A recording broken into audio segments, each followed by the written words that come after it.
Hello and welcome back to another SSD test for the PlayStation 5. I just wanted to add this disclaimer at the beginning because this video was recorded a few weeks ago when the PlayStation 5 software was in beta, and although it's available for everyone and these SSDs do work exactly the same now that the feature is available for everyone, I did think it was important to highlight this video was recorded during the beta, so just to let you know. Hope you enjoyed the video. Let's start.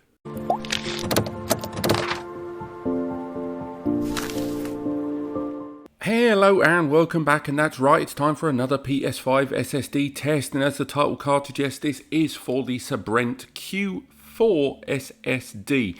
This is an SSD that actually arrives underneath the minimum specification provided by Sony on PS5 expansion upgrades. As you can see there, we've already got it installed.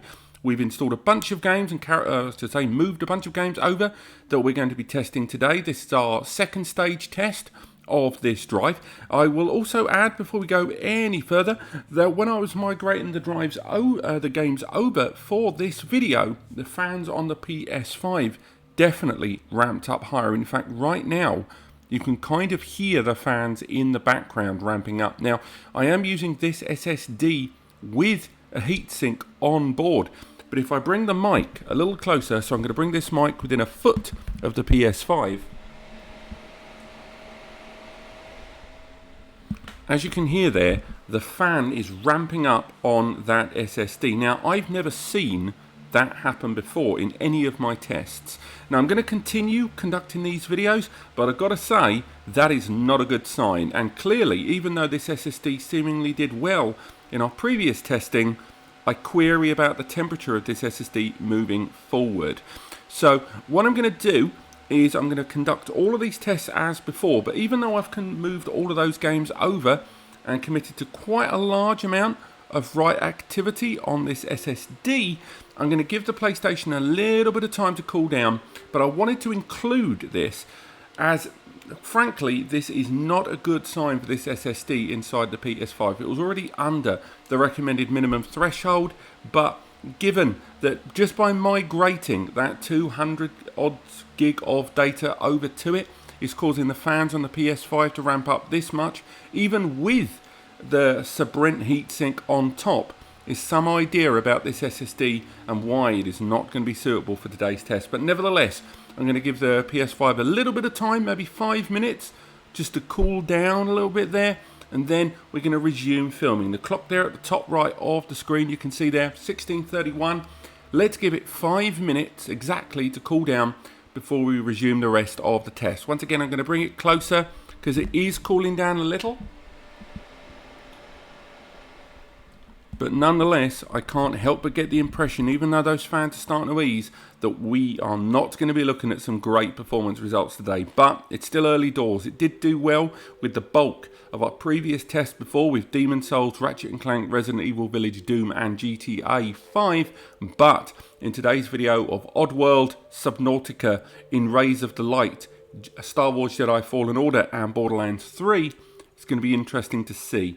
So let's give it a few minutes. So, we've given the PlayStation a few minutes to cool down, something I was never going to do originally, but again, not a great sign for this SSD, and there's kind of seeing the reasons why an SSD like this would not be suitable, and Sony were quite specific about it. But, once again, we've got the SSD in there. I wouldn't be surprised if that fan ramps up, so for now, let's crack on and get on with our testing now. As you see, this is Borderlands 3 PS5 version, living on the M.2 SSD. First test we're going to be seeing is comparing this against the internal SSD for load times, how quickly it loads up all the way to the title screen. So let's go now. 3, 2, 1.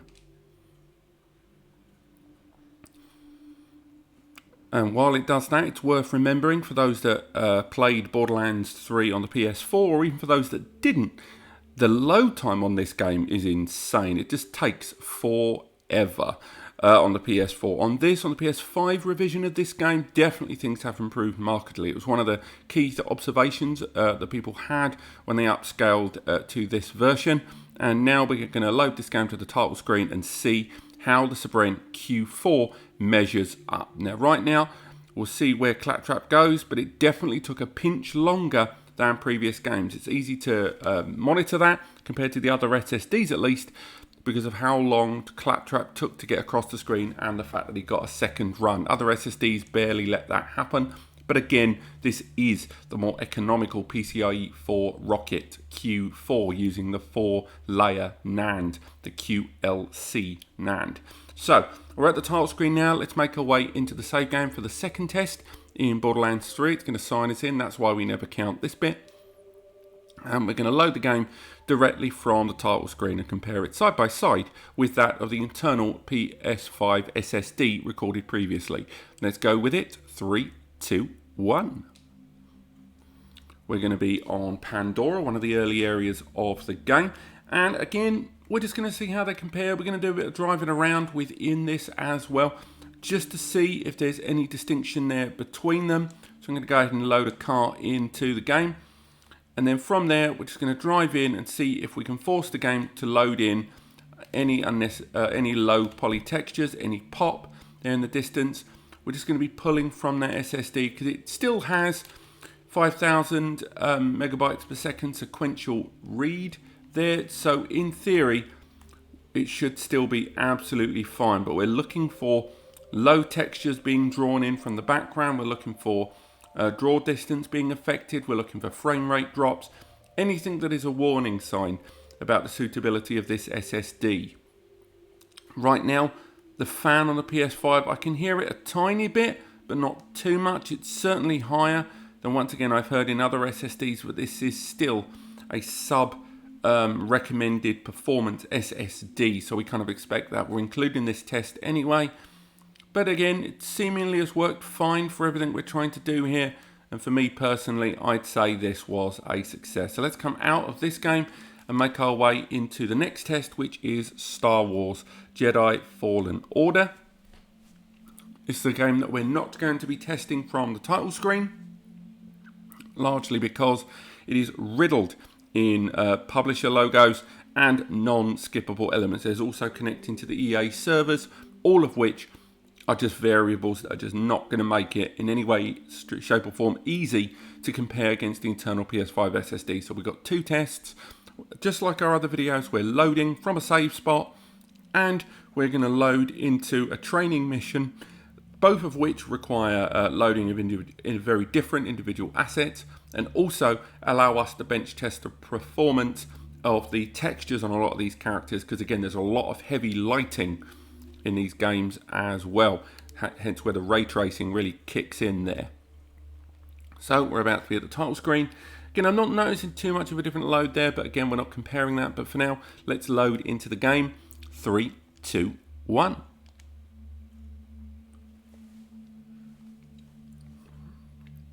So yes, in previous videos, we did notice the load time on Resident Evil Village. And I believe Ratchet and Clank, the first part, were slightly delayed because of this SSD. But this, you know, I'm thinking that loaded just as well as I would like it to load, if I'm honest. That seemed fine by me.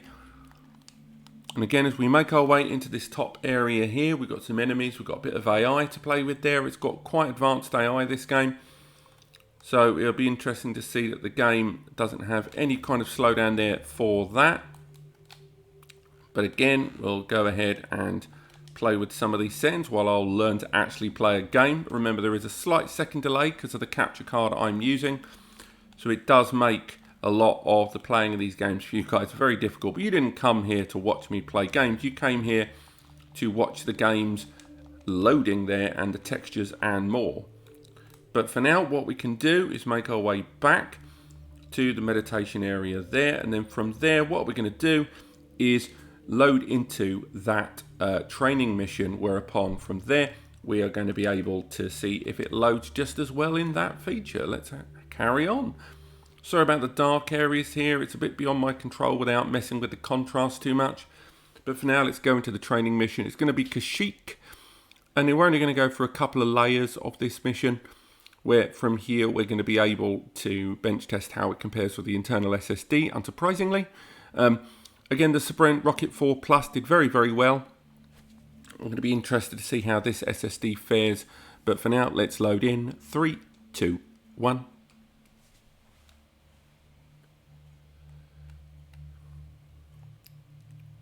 Again, these missions for PS5, they take way too long to load, gotta say. But here we are, we're in the game. Let's go ahead and compare how these go.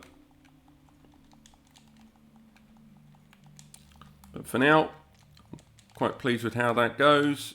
Seeing no difficulties there in terms of response of what we're seeing on screen. I would argue that's absolutely fine there. And again, the next area, we've got a lot more AI, a lot more stuff to play with there. So again, I can imagine this is going to be slightly more for the piece, for it to handle there. We've got lots of stuff happening there on screen. But for now, I think that's fine. And right now, I would argue that's pretty much, I think that proves that everything's working fine as far as I'm concerned. Yep, that's good for me. Okay, let's come out of that there and go into our next game. As mentioned, this is this one on the end, the nice indie tile in Rays of the Light. And this is, again, indie tile. We're not going to gauge this from its loading time because we've picked this game not just because it's a little bit, you know, because it's indie and a small studio, they're generally less efficient about the loading. It's not just that, but also because this game has quite a lot of world textures. And we mentioned it in some of my previous tests, particularly the open kind of surrounding building environment. There's a lot of trees, a lot of kind of haphazard objects where, you know, a lot of stuff is kind of knocking around all over the place. Something that's a lot of assets to bring in, and lots of small assets as well, which is a great test. But for now, we're going to go into part 3 here, and we're going to load from this point. So 3, 2, 1. Should be pretty quick.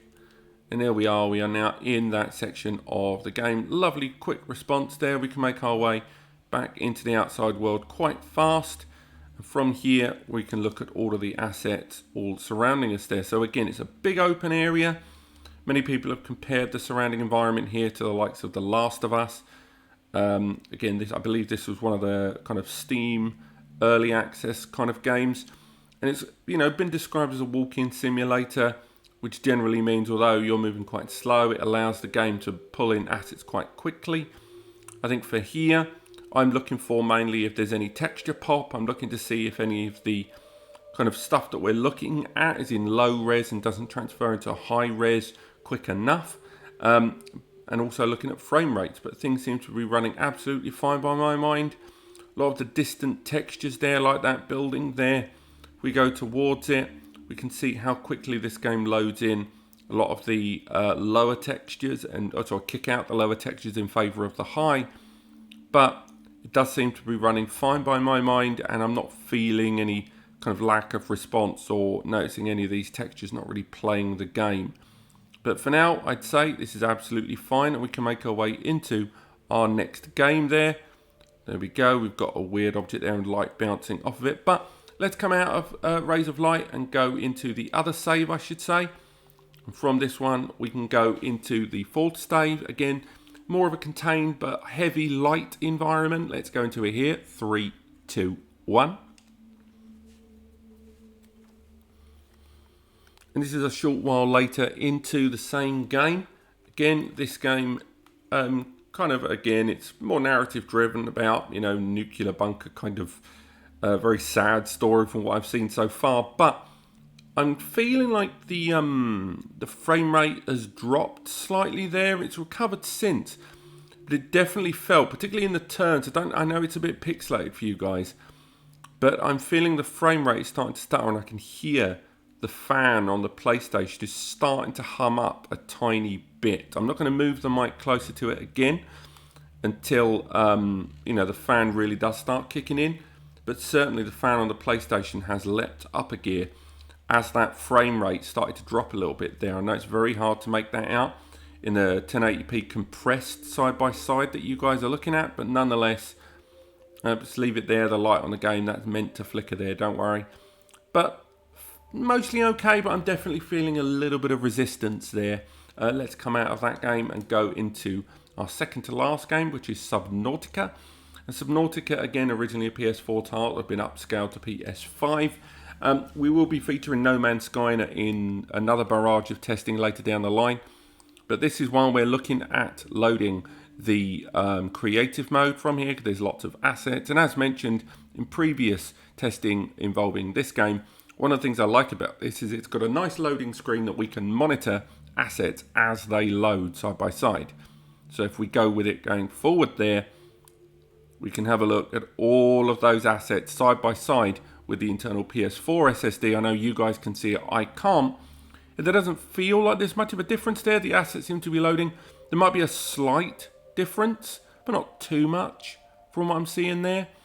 I think you guys are going to know more. I won't know until the post-edit. But we've seemingly gone into the game quite well. And from here, we can make our way into the world underneath us. But again, lots of textures here. What we're looking at to see here is making sure that we're not going to encounter assets at much lower resolution as we get closer to them. The hope is that they maintain their picture quality as we get closer and further away. Again, we're seeing that frame rate drop quite significantly. Again, I'm seeing a lot of those frame rate drops as we go.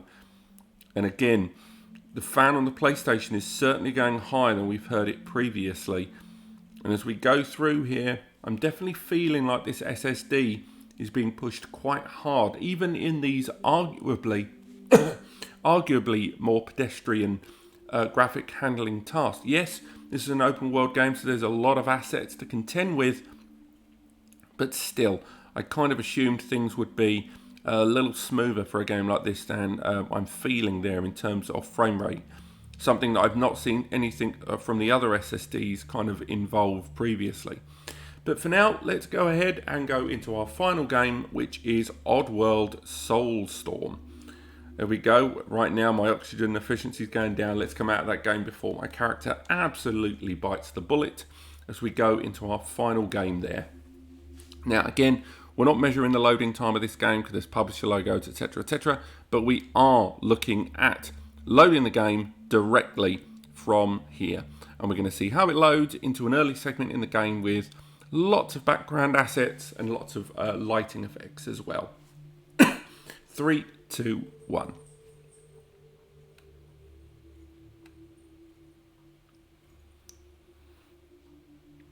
Sorry about the cough there. I've got myself a bit of a sore throat. So let's carry on. We're making our way in and we seem to be doing fine. I'll be honest, it's running very, very well. I'm not seeing any drops in frame rates we saw previously. The game is loading exactly as I would like. Man alive, that cough. Anyway, we're moving in. We're doing well. Things are running as smooth as you would hope.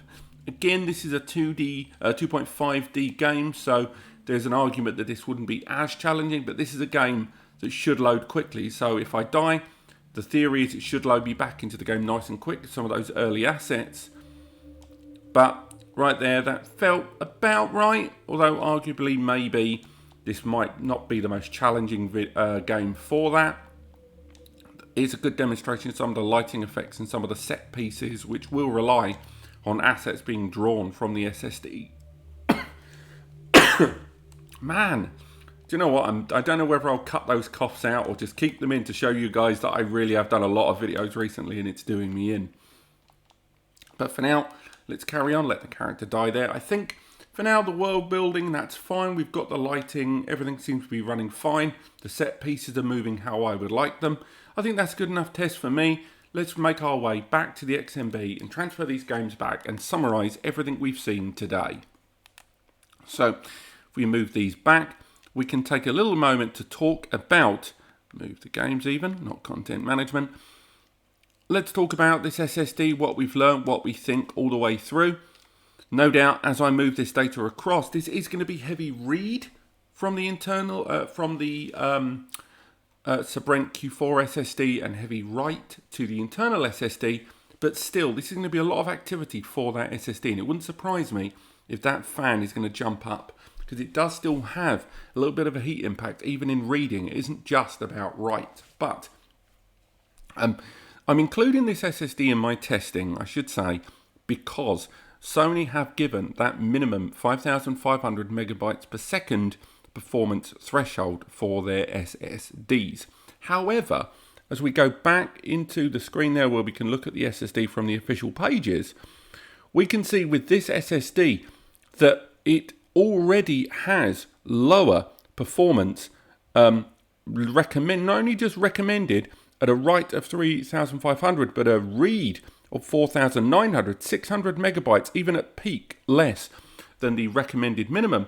But worse still, in our previous test, and if I hope you did watch that previous video as per my recommendation, you'll know that the PlayStation 5, when we put this SSD inside, rated this SSD at around 5,600 meg, which was way, way, way higher than it should have rated that SSD. So whether that is a failing of the PlayStation or that the SSD was doing particularly well, when we did our software review of this SSD with benchmarks, we didn't get it higher than 5,000 megabytes per second read.